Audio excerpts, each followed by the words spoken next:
പരിശുദ്ധ അമ്മ മാതാവ് പ്രത്യക്ഷപ്പെട്ട ഈ അൾത്താരയിൽ നിന്നുകൊണ്ട് സാക്ഷ്യം പറയാൻ സാധിച്ചതിന് ഞാൻ അമ്മയോട് നന്ദി പറയുന്നു. എൻ്റെ പേര് അനീഷ ഡിനോൺ. ഞാൻ തൃശ്ശൂരിൽ നിന്നാണ് വരുന്നത്. വർക്ക് ചെയ്യുന്നത് സൗദി അറേബ്യയിലാണ് നേഴ്സായിട്ട്. ഞാൻ ആദ്യം ഇന്നാണ് ശരിക്കും ഞാൻ ഉടമ്പടി എടുക്കുന്നത്. ആദ്യം ഞാൻ ഓൺലൈൻ ഉടമ്പടിയിലായിരുന്നു. അതെടുക്കാനുണ്ടായ സാഹചര്യത്തിന് മുമ്പ് ഞാൻ ആദ്യം കൃപാസനത്തെക്കുറിച്ച് കേട്ടത് ഞാൻ വർക്ക് ചെയ്യുന്ന ഹോസ്പിറ്റലിൽ നിന്നാണ്. എനിക്ക് 4 വർഷമായിട്ട് കുഞ്ഞുങ്ങളില്ലാതെ, ഹസ്ബൻഡ് പുറത്തായിരുന്നു. പക്ഷേ ഞങ്ങൾ വെക്കേഷന് വരുമ്പോഴൊക്കെ ഒരു കുഞ്ഞിന് വേണ്ടി ശ്രമിച്ചായിരുന്നു, പക്ഷേ കിട്ടിയില്ല. പിന്നെ അവസാനം ഞങ്ങൾ തീരുമാനിച്ചു ഒരുമിച്ച് സൗദിയിൽ സെറ്റിലാവാം, എന്നിട്ടൊരു കുഞ്ഞിന് വേണ്ടി ട്രൈ ചെയ്യാമെന്ന്. പക്ഷെ ഉടമ്പടി എടുക്കാനായിട്ട് എനിക്ക് എന്തോ ഒരു കോൺഫിഡൻസ് കുറവായിരുന്നു. അത് ഉടമ്പടിയിൽ വിശ്വാസമില്ലാഞ്ഞിട്ടല്ല.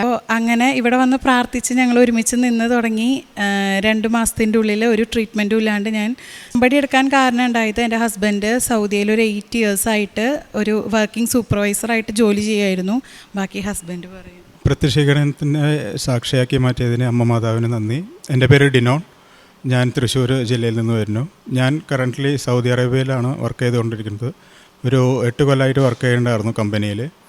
ആ കമ്പനിയിൽ മാനേജറുമായിട്ട് ഒരു ചെറിയൊരു പ്രശ്നം ഉണ്ടാവുകയും ആ മാനേജർ, അതായത് ഗ്രൂപ്പിസം, നെപ്പോട്ടിസം, അതിൻ്റെ ഭാഗമായിട്ട് അവരുടെ ഫാമിലി തമ്മിൽ തന്നെ സപ്പോർട്ട് ചെയ്യുകയും ബാക്കിയുള്ള വർക്കേഴ്സിനെ, അതായത് എക്സ്പീരിയൻസ് കൂടുതലുള്ളവരെ ഡിസ്ക്രിമിനേറ്റ് ചെയ്യുകയും എക്സ്പീരിയൻസ് കുറവുള്ള അവരുടെ ബന്ധത്തിൽപ്പെട്ടവരുള്ള ആൾക്കാർക്ക് മാത്രം സാലറി ഇൻക്രിമെൻ്റ്, ഹൈക്കിങ്, പിന്നെ അതുപോലുള്ള ആനുകൂല്യങ്ങൾ കൊടുക്കുകയും ചെയ്തു. അത് ഞാൻ ചോദ്യം ചെയ്തു. 8 കൊല്ലമായിട്ട് വേറെ കംപ്ലൈൻറ്റുകളൊന്നും ഉണ്ടായിരുന്നില്ല. അത് ഞാൻ ചോദ്യം ചെയ്തതിൻ്റെ പേരിൽ എന്നോട് മാനേജർ പറഞ്ഞു, മലയാളിയാണ്, എന്നോട് പറഞ്ഞു, എക്സിറ്റ് പൊക്കോ, നീ പറ്റുന്നുണ്ടെങ്കിൽ ഇതൊക്കെ സഹിച്ചിട്ട് നിൽക്കാൻ പറ്റുന്നുണ്ടെങ്കിൽ നിന്നാൽ മതി, അല്ലെങ്കിൽ നീ എക്സിറ്റ് പൊക്കോ, അല്ലെങ്കിൽ വേറെ കമ്പനിക്ക് മാറിക്കോ എന്ന് പറഞ്ഞു. അപ്പോൾ ഞാൻ പറഞ്ഞു, ഞാൻ എക്സിറ്റ് പൊക്കോണ്ട്, കുഴപ്പമില്ല, എനിക്ക് എക്സിറ്റ് അടിച്ചു തന്നോളൂ പറഞ്ഞു. എന്നിട്ട് ഞാൻ എക്സിറ്റ് അടിച്ചോളാം എന്ന് പറഞ്ഞു. ഞാൻ റൂമിലേക്ക് വന്നു. പിന്നെ ഞാൻ പോയില്ല, ഒരു 15 ദിവസം കമ്പനിയിലേക്ക് പോയില്ല, എക്സിറ്റ് അടിക്കുമെന്ന് പ്രതീക്ഷിച്ചിട്ട്. എക്സിറ്റ് അടിച്ചാൽ എനിക്ക് നാട്ടിൽ വന്നിട്ട് വേറെ കമ്പനിയിലേക്ക് ജോയിൻ ചെയ്യാം. അപ്പോൾ ഞാൻ എക്സിറ്റ് അടിക്കുമെന്ന് പ്രതീക്ഷിച്ചിട്ട് പോകാണ്ട് 15 ദിവസം നിന്നുണ്ടായിരുന്നു. പിന്നെ അവിടെ എൻ്റെ ബാങ്ക് ബാലൻസ് ചെക്ക് ചെയ്യാൻ വേണ്ടിയിട്ട് കാർഡ് ഇട്ടപ്പോഴാണ് അറിയണത് അക്കൗണ്ട് ഫ്രീസ് ചെയ്ത് കൊടുക്കുകയാണ്. കമ്പനി അക്കൗണ്ട് ഫ്രീസ് ചെയ്തു. ഇത് അക്കൗണ്ട് എന്താ ഫ്രീസ് ചെയ്തതെന്ന് ചോദിച്ചപ്പോൾ ബാങ്കിൽ നിന്ന് പറഞ്ഞു, നിങ്ങളുടെ കമ്പനിയിൽ നിന്ന് ഫ്രീസ് ചെയ്തതാണ് അക്കൗണ്ട്, നിങ്ങൾ കമ്പനിയിൽ പോയി ചോദിക്കാൻ പറഞ്ഞു. കമ്പനിയിൽ ഞാൻ ചെന്ന് ചോദിച്ചു, എന്തിനാണ് എൻ്റെ അക്കൗണ്ട് ഫ്രീസ് ചെയ്തത്? നിങ്ങൾ എക്സിറ്റ് അടിക്കുകയാണെങ്കിൽ എൻ്റെ സർവീസ് മണി എല്ലാതും തന്നിട്ടല്ലേ നിങ്ങൾ അക്കൗണ്ട് ഫ്രീസ് ചെയ്യാൻ പറ്റുള്ളൂ, എന്നാലും ഫ്രീസ് ചെയ്യാൻ പറ്റില്ലല്ലോ നിങ്ങൾക്ക് എന്ന് ഞാൻ ചോദിച്ചു. അപ്പോഴാണ് പറയുന്നത്, നിനക്ക് എക്സിറ്റ് അല്ല അടിച്ചു കൊടുക്കുന്നത്, നിനക്ക് ഹുറൂബാണ് അടിച്ചു കൊടുക്കുന്നത് എന്ന് പറഞ്ഞു. ഹുറൂബ് എന്ന് പറഞ്ഞാൽ ബാനാണ്, ലൈഫ് സൗദിയിലേക്ക് റീ എൻട്രി ചെയ്യാൻ പറ്റില്ല, വേറെ ജോബിന് അവിടെ കയറാൻ പറ്റില്ല. അങ്ങനെ ബാൻ ചെയ്തിട്ട് ഹുറൂബാക്കി എൻ്റെ സ്റ്റാറ്റസ്, ഇക്കാമയുടെ സ്റ്റാറ്റസും പാസ്പോർട്ട് സ്റ്റാറ്റസും. അങ്ങനെ ഒരു 1.5 വർഷത്തോളം ഞാൻ ഇല്ലീഗലായിട്ട് അവിടെ നിൽക്കുകയാണ്. അപ്പോൾ എൻ്റെ വൈഫിൻ്റെ കൂടെ വർക്ക് ചെയ്യണ ചേച്ചിയാണ് പറഞ്ഞത്, ഇങ്ങനെ ഉടമ്പടി എടുക്ക്, അത് പ്രാർത്ഥിച്ചാൽ നടക്കും മാതാവിൻ്റെ അടുത്ത്. ആ ചേച്ചി പറഞ്ഞ ചേച്ചി ഇന്നിവിടെ വന്നിട്ടുണ്ടായിരുന്നു. ഞങ്ങളിന്ന് ഉടമ്പടി എടുക്കുമ്പോൾ ആ ചേച്ചി ഇവിടെ വന്നിട്ടുണ്ടായിരുന്നു. ആ ചേച്ചി പറഞ്ഞിട്ടാണ് പിന്നെ ബാക്കിയുള്ള കാര്യങ്ങളൊക്കെ ഞങ്ങളിവിടെ ചെയ്തത്. അപ്പോൾ ഞങ്ങൾ അങ്ങനെ ഓൺലൈനായിട്ട് ഉടമ്പടി എടുത്തു. എൻ്റെ വൈഫ് ഓൺലൈനായിട്ട് ജൂൺ മാസം ഉടമ്പടി എടുത്തു.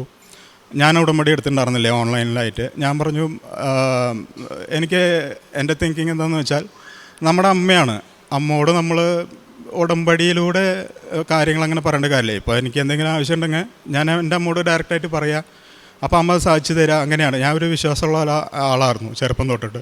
എന്ത് കാര്യത്തിലും ഞാൻ നേരിട്ട്, അതായത് എനിക്ക് തീരെ പറ്റാത്ത ഒരു അവസ്ഥകൾ വരുമ്പോൾ ഞാൻ പ്രാർത്ഥിക്കാറുണ്ട്, അത്ര തന്നെ ഉള്ളൂ. അല്ലാണ്ട് അങ്ങനെ പള്ളിയെ പോക്ക് അതൊക്കെ കുറവുള്ള ഒരാളായിരുന്നു. അപ്പോൾ അങ്ങനെ അമ്മോട് അങ്ങനത്തെ ഒരു ചിന്താഗതിയായിരുന്നു, എന്തിനാണ് നമ്മൾ ഉടമ്പടി എടുക്കുന്നത്, അതിൻ്റെ ആവശ്യമില്ലല്ലോ. അങ്ങനെ പറഞ്ഞിട്ട് എന്തായാലും വൈഫ് എടുത്തിട്ടുണ്ട്. അത് കാലത്ത് എൻ്റെ പ്രഭാത പ്രാർത്ഥന ചെല്ലും, സാക്ഷ്യങ്ങൾ കേൾക്കും, അത് ഷെയർ ചെയ്യും, അതെല്ലാം ചെയ്തിട്ടുണ്ടായിരുന്നു. എന്നിട്ട് വൈഫ് പറഞ്ഞു ഒരു ദിവസം, ഇതിങ്ങനെ എടുത്താൽ ശരിയാവില്ല, നിങ്ങൾ കൂടി ഉടമ്പടി എടുക്കണം, എന്നാലാണ് നിങ്ങളുടെ കാര്യങ്ങൾ ശരിയാവുള്ളൂ എന്ന് എനിക്ക് തോന്നുന്നു എന്ന് വൈഫ് പറഞ്ഞു. ഞാൻ പറഞ്ഞു, എന്നാൽ ശരി. അങ്ങനെ ഒരു ഇതോട് കൂടിയിട്ട് ഞാൻ അക്സെപ്റ്റ് ചെയ്തിട്ട് ഉടമ്പടി എടുക്കാം എന്ന് പറഞ്ഞിട്ട് സെപ്റ്റംബർ 1 2025 കഴിഞ്ഞ മാസമാണ് ഞാൻ ഉടമ്പടി എടുത്തത്. ഉടമ്പടി എടുത്തപ്പോൾ തന്നെ കാലത്ത് പ്രഭാത പ്രാർത്ഥന ചൊല്ലി സാക്ഷ്യങ്ങൾ കേട്ടു. സാക്ഷ്യങ്ങൾ ഞാൻ ഷെയർ ചെയ്തു, വാട്സപ്പിൽ ഷെയർ ചെയ്തു. പിന്നെ വൈഫ് എന്നോട് പറഞ്ഞു ഇനി രാത്രിയിൽ പ്രാർത്ഥനയുണ്ട്, അതിനുശേഷം അരമണിക്കൂർ ബൈബിൾ വായിക്കണം എന്ന് പറഞ്ഞു. ഓക്കെ എന്ന് പറഞ്ഞു. അപ്പോൾ ബാക്കിയെല്ലാം കഴിഞ്ഞു, ഇനി പ്രാർത്ഥനയും ഇത് മാത്രമേ ഉള്ളൂ. അപ്പോൾ ഞാൻ വൈഫിനോട് പറഞ്ഞു ബൈബിൾ വായന ഞാൻ മറന്നിരുന്നു, ഞാൻ പ്രാർത്ഥന മാത്രമേ ഉള്ളൂ എന്ന് വെച്ചിട്ട് ബാക്കി പ്രാർത്ഥന മാത്രമേ ഉള്ളൂ. അപ്പോൾ ഇനി ഞാൻ സീരിയൽ കണ്ടോട്ടെ, സീരിയലല്ല ബിഗ് ബോസ്, അത് കാണുന്ന ആളായിരുന്നു. അപ്പോൾ അത് ഞാൻ കണ്ടോട്ടെ എന്ന് പറഞ്ഞപ്പോൾ ചോദിച്ചു എന്നോട് അത് കാണുന്നതിന് മുമ്പ് ബൈബിൾ വായിച്ചോ എന്ന് ചോദിച്ചു. അപ്പോൾ ഞാൻ പറഞ്ഞു ഇല്ല, ഞാൻ ബൈബിൾ വായിച്ചിട്ടില്ല. അപ്പോൾ പറഞ്ഞു ബൈബിൾ വായിച്ചിട്ട് പിന്നെ പറഞ്ഞാൽ മതി എന്ന് പറഞ്ഞു, എന്നിട്ട് കണ്ടാൽ മതി എന്ന് പറഞ്ഞു. എന്നിട്ട് ബൈബിൾ വായിക്കാനിരുന്നു. ബൈബിൾ വായിക്കാനത് ഞങ്ങൾ ഈ നമ്മുടെ മാതാവിൻ്റെ ഫോട്ടോ ഞങ്ങൾ പ്രിൻ്റ് ഔട്ട് എടുത്ത് വെച്ചിട്ട് അവിടെയാണ് മെഴുകുതിരി കത്തിച്ചിട്ട് പ്രാർത്ഥിക്കേണ്ടായിരുന്നത്. ആ മെഴുകുതിരി കത്തിച്ചിട്ടാണ് ഞാൻ ബൈബിൾ വായിക്കാതിരിക്കുന്നത്. എൻ്റെ മുമ്പിൽ ഒരു മിററുണ്ട്. അപ്പോൾ ഞാൻ അങ്ങനെ ബൈബിൾ വായിക്കാത്ത ആളെ, കണ്ടിന്യൂസ് അരമണിക്കൂർ വായിക്കാത്ത ആളായതുകൊണ്ട് ഒരു 10-15 മിനിറ്റ് വായിച്ച് എനിക്ക് ഉറക്കം വരുന്ന പോലെ ഉണ്ടായിരുന്നു. അപ്പോൾ ഞാൻ മിററിൽ, എൻ്റെ ഫ്രണ്ടിൽ മിററാണ്, ആ മിറർ നോക്കിയിട്ടാണ് ഞാൻ ബൈബിൾ വായിച്ചുകൊണ്ട്, ഇങ്ങനെ ബൈബിൾ വായിക്കുമ്പോൾ മിറർ നമുക്ക് കാണാൻ പറ്റും. അപ്പോൾ ഇങ്ങനെ ബൈബിൾ വായിച്ചുകൊണ്ട് കാണാം. ഒരു 15 മിനിറ്റ് വായിച്ച് കഴിഞ്ഞപ്പോൾ എൻ്റെ കണ്ണടഞ്ഞു പോവാണ്. അപ്പോൾ ഇങ്ങനെ കണ്ണിങ്ങനെ അടഞ്ഞ്, എന്നാലും നമുക്ക് ഇങ്ങനെ കണ്ണടഞ്ഞു പോയാലും ഈ സൈഡിൽ ഇങ്ങനെ വരണത് അറിയാൻ പറ്റും. ആരെങ്കിലും വന്നാലോ എന്തെങ്കിലും ഓബ്ജക്റ്റ് വന്നാൽ നമുക്കറിയാൻ പറ്റും. അപ്പോൾ ഇരുട്ടാണ് റൂം, ഇതിൻ്റെ മെഴുകുതിരിയുടെ വെളിച്ചം മാത്രമേ ഉള്ളൂ. ബൈബിൾ വായിച്ചുകൊണ്ടിരിക്കുമ്പോൾ വൈഫ് ഇങ്ങനെ സൈഡിൽ ഇങ്ങനെ വന്ന് എൻ്റെ അടുത്തുള്ള കട്ടിലിന്മ അവിടെ ഇരുന്നു. അപ്പോൾ എനിക്ക് മനസ്സിലായി ഇവൾ എന്നെ ചെക്ക് ചെയ്യാൻ വന്നിട്ടുള്ളതാണ്. ഞാൻ ഉറങ്ങുന്നുണ്ടോ, അവൾക്കറിയാം ബൈബിൾ വായിച്ചിട്ടുണ്ടെങ്കിൽ അങ്ങനെ ഉറക്കം വരും. അപ്പോൾ ഉറങ്ങാണ്ടിരിക്കാൻ വേണ്ടിയിട്ട് അവൾ വന്നിരിക്കുന്നത്, വൈഫ് വന്നിരിക്കുന്നതെന്ന് വിചാരിച്ചിട്ട് ഞാൻ കണ്ണ് തുറന്നിട്ട് ബൈബിൾ വായിക്കാൻ തുടങ്ങി. ശരിക്കും ബൈബിൾ വായിച്ചു. അരമണിക്കൂറും കഴിഞ്ഞിട്ട് ഇവളൊന്നും മിണ്ടുന്നില്ല. അല്ലെങ്കിൽ ചോദിക്കേണ്ടതാണ് സാധാരണ, എന്താണ് ബൈബിൾ വായിച്ച് കഴിഞ്ഞാൽ പ്രാർത്ഥന എത്തിക്കാം അങ്ങനെ പറയുമെന്ന് വിചാരിച്ചിട്ടാണ് ഞാൻ ഇരിക്കുന്നത്. അത് ബൈബിൾ വായിച്ച് കഴിഞ്ഞിട്ടും ചോദിക്കണില്ല. ചോദിക്കേണ്ടായപ്പോൾ ഞാൻ അങ്ങോട്ട് നോക്കിയതാണ്. നോക്കിയപ്പോൾ അവിടെ അവളെ കണ്ടില്ല, ഇവളവിടെ ഉണ്ടായിരുന്നില്ല. ഞാൻ ചോദിക്കില്ല, ഞാൻ അവിടെ ഇല്ലാത്തപ്പോൾ കണ്ടിട്ട് ഞാൻ ഞെട്ടിപ്പോയി. ഇത്ര നേരം ഇവിടെ ഉണ്ടായിരുന്നത് കാണാനില്ലോ എന്ന് പറഞ്ഞിട്ട് ഞാൻ വേഗം ഓടി. ഇവളെ അടുക്കളയിൽ ഉണ്ടാവും അല്ലെങ്കിൽ അവിടെ ബാത്റൂമിൽ എവിടെയെങ്കിലും ഉണ്ടെന്ന് നോക്കാൻ പോയപ്പോൾ ഇവളെ അടുക്കളയിൽ നിന്ന് പാത്രം ഓടിക്കൊണ്ടിരിക്കുകയായിരുന്നു. ഞാൻ ചോദിച്ചു നീ എന്താ അവിടെ വന്ന് നിന്നിട്ട് ഞാൻ ബൈബിൾ വായിക്കണമെങ്കിൽ ഒന്നും ചോദിച്ചില്ല, പ്രാർത്ഥന എത്തിക്കേണ്ടതെന്ന് ചോദിച്ചു. അതിന് ഞാനൊന്നും വന്നില്ലല്ലോ, ഞാൻ വന്നിട്ടേ ഇല്ല അവിടെ ഇരിക്കാൻ, അവിടെ വന്നിട്ടുമില്ല ഇരുന്നിട്ടുമില്ല ഒന്നും അങ്ങനെ പറഞ്ഞു. അപ്പോൾ ഞാൻ അവളെ വിളിച്ചുകൊണ്ട് പോയി കാണിച്ചു, ഇതേ വന്നു, നീ ഇവിടെ അല്ലായിരുന്നേ, കട്ടിലിൻ്റെ ഈ സ്ഥലത്തല്ലേ ഇരുന്നതെന്ന് പറഞ്ഞപ്പോൾ ഞാൻ വന്നിട്ടില്ല, സത്യമായിട്ടും വന്നിട്ടില്ല. അപ്പോൾ എനിക്ക് എന്താ ചെയ്യേണ്ടതെന്ന് അറിയില്ല. എനിക്കൊരു പേടി പോലെ വന്നു, ഒരു തണവ് പോലെയൊക്കെ തോന്നി. അപ്പോൾ ഞാൻ ചോദിച്ചു, മാതാവേ ഉടമ്പടി എടുത്ത് അന്ന് തന്നെ നീനാണോ അത് വന്നത്? ഞാൻ ചോദിച്ച വശം ഞങ്ങളുടെ AC സൈഡിൽ വൈഫിൻ്റെയും മകൻ്റെയും ഒരു ഫോട്ടോ വെച്ചിട്ടുണ്ട്. അത് 2 കൊല്ലമായിട്ട് അനങ്ങാണ്ടിരിക്കുന്ന ഫോട്ടോയാണ്. ഞാനിത് ചോദിച്ചു, മാതാവേ നീയാണോ വന്നതെന്ന്, ആദ്യത്തെ ദിവസമായിട്ട് ഉടമ്പടി എടുത്ത് അന്ന് നീനാണോ വന്നതെന്ന് ചോദിച്ച വശം ആ ഫോട്ടോ വീണു. ഫോട്ടോ വീണതോട് കൂടിയിട്ട് എനിക്ക് പേടിയോട് കൂടി ഒരു ഇത് അങ്ങനെ ആയിപ്പോയി, ഒരു വിശ്വാസം വരികയും ചെയ്തു. അതാണ് അന്ന് ഉടമ്പടി എടുത്ത ആദ്യത്തെ ദിവസം തന്നെ അങ്ങനെ ആയതുകൊണ്ട് പിന്നെ തൊട്ട് ഞാൻ ബൈബിൾ വായിക്കൽ അരമണിക്കൂറല്ല അതിൽ കൂടുതലാക്കി, അങ്ങനെ പ്രാർത്ഥിച്ചുകൊണ്ട് നിൽക്കുക. പിന്നെ ഇവളുടെ ഉടമ്പടി, വൈഫിൻ്റെ ഉടമ്പടി കഴിയാറായി, 3 മാസം കഴിയാറായി. അതായത് സെപ്റ്റംബർ 22-ാം തീയതിയാണ് കഴിയണത്.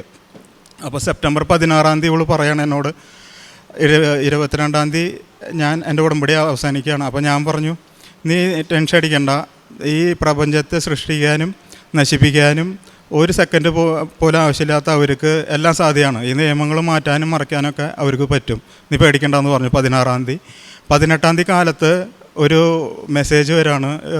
ഇവളുടെ ഹെഡ് നേഴ്സ് കല ഇവൾക്ക് മെസ്സേജ് അയച്ചത്, ഇങ്ങനെ ഹുറൂബുള്ളവർക്കെല്ലാം ഹുറൂബ് സ്റ്റാറ്റസ് ചേഞ്ച് ചെയ്യാൻ പറ്റുന്നുണ്ടെന്ന് പറഞ്ഞിട്ട്. എന്നിട്ട് അത് ചെക്ക് ചെയ്യാൻ പറഞ്ഞു. 18-ാം തീയതി ഞങ്ങൾ പോയി ചെക്ക് ചെയ്തു. ചെക്ക് ചെയ്യാൻ ഓഫീസിൽ പോയപ്പോൾ ഒരു ചേച്ചിയുടെ കയ്യിൽ നിന്ന് കുറച്ച് ഉപ്പ് മേടിച്ചിട്ടുണ്ടായിരുന്നു. വെഞ്ചരിച്ച ഉപ്പ്, മാതാവിൻ്റെ വെഞ്ചരിച്ച ഉപ്പ് തന്നിട്ടുണ്ടായിരുന്നു. ആ വെഞ്ചരിച്ച ഉപ്പ് അവിടെ കൊണ്ടുപോയി കയ്യിൽ വെച്ചിട്ടുണ്ടായിരുന്നു, വെച്ചില്ല.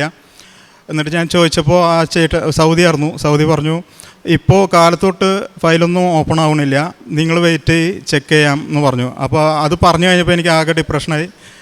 ഞാൻ എൻ്റെ കയ്യിലുള്ള ഉപ്പ് ആ മേശാമ വെച്ചിട്ട് മാതാവിനോട് പറഞ്ഞു, ചെയ്യുകയാണെങ്കിൽ എന്തെങ്കിലും ഇപ്പോൾ ചെയ്തു തരണം എന്ന് പറഞ്ഞിട്ട് ഞാൻ ആ ഉപ്പ് അവിടെ വെച്ചിട്ട് അരമണിക്കൂർ വെയിറ്റ് ചെയ്യാൻ പറഞ്ഞിട്ട് അവിടെ പോയിട്ട് ഇരുന്നു. ഞങ്ങൾ വിശ്വാസ പ്രമാണം ചൊല്ലിയിട്ട് അവിടെ ഇരിക്കുകയാണ് ഞാനും വൈഫും.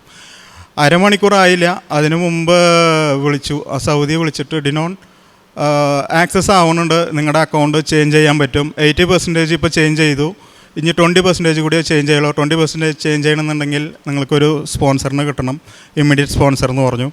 അപ്പോൾ ഞങ്ങൾക്കൊരു ചേട്ടൻ പറഞ്ഞിട്ടുണ്ടായിരുന്നു ആളുടെ കമ്പനിയിൽ ഒരു സ്പോൺസറുണ്ട്, ആൾ വെച്ചിട്ട് നമുക്ക് ചേഞ്ച് ചെയ്യാമെന്ന്. അപ്പോൾ ഞാൻ സന്തോഷത്തിൽ ആ ചേട്ടനെ വിളിച്ചു. ആ ചേട്ടൻ പറഞ്ഞു ഇപ്പോൾ ആ സ്പോൺസർ സമ്മതിക്കണില്ല, വീണ്ടും പരീക്ഷണങ്ങളാണല്ലോ എന്ന് പറഞ്ഞു. മാധവനോട് ഞാനിങ്ങനെ പറഞ്ഞു എല്ലാം ശരിയായി, അവസാന നിമിഷത്ത് വീണ്ടും സ്പോൺസർ ഇല്ല എന്ന് പറയുന്നു എന്ന് പറഞ്ഞിട്ട് ഞങ്ങൾ വീട്ടിലേക്ക് വന്നു. അന്ന് അതിൻ്റെ അടുത്ത ദിവസം 21-ാം തീയതി ഒരു സൗദീനെ പോയി കാണാൻ പറഞ്ഞു. ആ സൗദീനെ പോയി കണ്ടു. സൗദി പറഞ്ഞു ചെയ്യാം, നമുക്ക് എല്ലാം ശരിയാക്കി തരാമെന്ന് പറഞ്ഞു. അങ്ങനെ 22-ാം തീയതി ഇവളുടെ അവസാനിക്കുന്നതിൻ്റെ അന്ന് ഓൺലൈൻ ഉടമ്പടി അവസാനിക്കുന്നതിൻ്റെ അന്ന് എൻ്റെ ഹുറൂബ് സ്റ്റാറ്റസ് നീക്കുകയും ആ സൗദി തന്നെ ഇക്കാമ റിന്യൂവൽ ചെയ്യുകയും ഒരു ബിസിനസ് ഓഫർ വയ്ക്കുകയും ബിസിനസ് ഞാൻ അക്സെപ്റ്റ് ചെയ്യുകയും ചെയ്തിട്ട് എല്ലാം ഇപ്പോൾ ഓക്കെ ആയിട്ടുണ്ട്. തിരിച്ച് പുതിയൊരു ജോലിക്കും കയറി, വേറൊരു ജോലിക്കും കയറിയിട്ട് 1-ാം തീയതി തൊട്ടിട്ട് അവിടെ ജോയിൻ ചെയ്യാനും പോവാണ്. ഇത്രയും അനുഗ്രഹങ്ങൾ തന്ന മാതാവിന് നന്ദി. കാരുണ്യ പ്രവൃത്തികളായിട്ട് കൃപാസനത്തിൻ്റെ ഉടമ്പടി ഞാൻ ഓൺലൈനിലായതുകൊണ്ട് പത്രങ്ങളൊന്നും ഞങ്ങൾക്ക് ഇല്ല, സൗദിയിലായിരുന്നു. അപ്പോൾ ഇപ്പോൾ കിട്ടിയിട്ടുണ്ട്. പക്ഷേ ആൾക്കാർക്ക് പൈസയായിട്ട് ഉണ്ടായിരുന്ന സമയത്തൊക്കെ എന്തെങ്കിലും സഹായം, പൈസ മാത്രമല്ലാതെ എന്നെ കൊണ്ട് അവർ ചോദിക്കണ എന്തെങ്കിലും ഈ പാവപ്പെട്ടവറ്റങ്ങൾ ഈ നെറ്റ്വർക്കിങ്ങിൻ്റെയും കമ്പ്യൂട്ടറിൻ്റെയും സംശയങ്ങളായിട്ട് ചോദിച്ചു വരുന്ന അവർക്ക് ഇഷ്യൂസ് ഉള്ളത്, ഈ കാമയുടെ പ്രശ്നങ്ങൾ, അങ്ങനെ വരുന്നവർക്കൊക്കെ ഞാൻ പറഞ്ഞു കൊടുക്കും. കാരണം എനിക്ക് ഈ 1.5 കൊല്ലമായിട്ട് അതിൻ്റെ ഒരു എക്സ്പീരിയൻസ് അറിയുന്നതുകൊണ്ട് ഇന്ന ഏജൻസിയിൽ പോകൂ എന്നാൽ അങ്ങനെയൊക്കെ ഞാൻ പറഞ്ഞു കൊടുക്കാറുണ്ട്, അവരെ സഹായിക്കാറുണ്ടായിരുന്നു. പിന്നെ ഭക്ഷണം അങ്ങനെ അവിടെ കൊടുക്കാൻ പറ്റില്ല സൗദി അറേബ്യയിലായതുകൊണ്ട്. പക്ഷേ ഞങ്ങളിവിടെ ഇപ്പോൾ ഉടമ്പടി എടുത്തിട്ടുണ്ട്, ഈ പത്രങ്ങളെല്ലാം കൊടുത്ത് അവസാനിപ്പിച്ചിട്ട് പാവപ്പെട്ടവർക്ക് എന്തെങ്കിലും സഹായം ചെയ്തിട്ട് തിരിച്ചു പോകും. ഇപ്പോൾ വന്നത് 10 ദിവസത്തിന് വേണ്ടിയിട്ടാണ് വന്നത്. ഈ സാക്ഷ്യം പറയാൻ വേണ്ടി മാത്രമായിട്ട് വന്നിട്ടുള്ളതാണ്. ഇത് ഞങ്ങൾ എന്ന് അറിഞ്ഞു അന്ന് തൊട്ട് ഞങ്ങൾ ഇറച്ചി, മീൻ അങ്ങനത്തെ എല്ലാ സാധനങ്ങളും ഉപേക്ഷിച്ച് ഇന്ന് ഉപവാസമാണ്, ഒന്നും കഴിച്ചിട്ടില്ല കാലത്തോട്ട്. അപ്പോൾ സിസ്റ്ററൊക്കെ പറഞ്ഞു കഴിച്ചിട്ട് എന്തെങ്കിലുമൊക്കെ വെള്ളം കുടിച്ചിട്ടൊക്കെ കഴിച്ചിട്ടില്ല, ഇത് കഴിഞ്ഞതിൻ്റെ ശേഷം വേണം അങ്ങനെ ഇരിക്കാൻ. അപ്പോൾ ഇത്രയും അനുഗ്രഹങ്ങൾ തന്ന മാതാവിനും തിരുക്കുമാരനും നന്ദി. 94-ാം സങ്കീർത്തനം 18-19 തിരുവചനങ്ങൾ. എൻ്റെ കാൽ വഴുതുന്നു എന്ന് ഞാൻ വിചാരിച്ചപ്പോഴേക്കും കർത്താവ് അങ്ങയുടെ കാരുണ്യം എന്നെ താങ്ങി നിർത്തി. എൻ്റെ ഹൃദയത്തിൻ്റെ ആകുലതകൾ വർദ്ധിക്കുമ്പോൾ അങ്ങ് നൽകുന്ന ആശ്വാസം എന്നെ ഉന്മേഷവാനാക്കുന്നു. ഡിനോനും അനീഷയും കൂടി വന്ന മനോഹരമായ നമ്മയെല്ലാം വളരെ ചിന്തിപ്പിക്കുന്ന ഒരു പ്രത്യക്ഷീകരണ സാക്ഷ്യമാണ് ഇവരേറ്റു പറഞ്ഞത്. സങ്കടങ്ങളുടെ കാലത്ത് ഇവർ രണ്ടുപേരും കൂടിയെടുത്ത ഒരു വലിയ തീരുമാനമാണ് ഓൺലൈൻ ഉടമ്പടി എടുത്ത് പ്രാർത്ഥിക്കാമെന്നുള്ളത്. ഓൺലൈൻ ഉടമ്പടി ആയാലും തീർത്ഥാടക ഉടമ്പടി ആയാലും പരിശുദ്ധ അമ്മയുടെ മാധ്യസ്ഥവും സാമീപ്യവും നമുക്ക് ലഭിക്കുന്നു എന്നുള്ളതിൻ്റെ വളരെ ഒരു വലിയ തെളിവാണ്. എല്ലാ കാലങ്ങളിലും ഏതൊക്കെ മക്കളാണ് ഉടമ്പടി എടുത്ത് ഓൺലൈൻ ആയാലും ഓഫ്ലൈൻ ആയാലും എടുത്ത് പ്രാർത്ഥിച്ചിട്ടുള്ള അവർക്കെല്ലാം പരിശുദ്ധ അമ്മയുടെ മാധ്യസ്ഥം ലഭിക്കുന്നു. അവർ ആഗ്രഹിക്കുന്ന തരത്തിൽ അതിനപ്പുറം പരിശുദ്ധ അമ്മ നമ്മളെ ആശ്വസിപ്പിക്കുന്ന ഒരമ്മയാണെന്ന് നമുക്ക് വളരെ ഉറപ്പു നൽകുന്ന കാര്യങ്ങളാണിത്. സൗദിയിൽ ഒരു 8 വർഷം ജോലി ചെയ്തു കഴിഞ്ഞ് 15 ദിവസത്തോളം വർക്കിന് പോകാതിരുന്ന് അത് കഴിഞ്ഞ് വീണ്ടും ഒരു 1.5 മാസം വർക്ക് ബാൻ ചെയ്ത ഒരു വലിയൊരു അവസ്ഥയിൽ നിന്നും ഈ മകനെ പരിശുദ്ധ അമ്മ രക്ഷിക്കുകയും ഈശോയുടെ വലിയ തിരുരക്തത്താൽ വീണ്ടെടുക്കുകയും ചെയ്ത ഒരു വലിയ സാക്ഷ്യമാണ് നാം കേട്ടത്. 1.5 വർഷം ഒരു ജോലിയില്ല എന്ന് പറയുന്ന ഒരു വലിയ അൺസർട്ടനിറ്റി പീരീഡാണ്.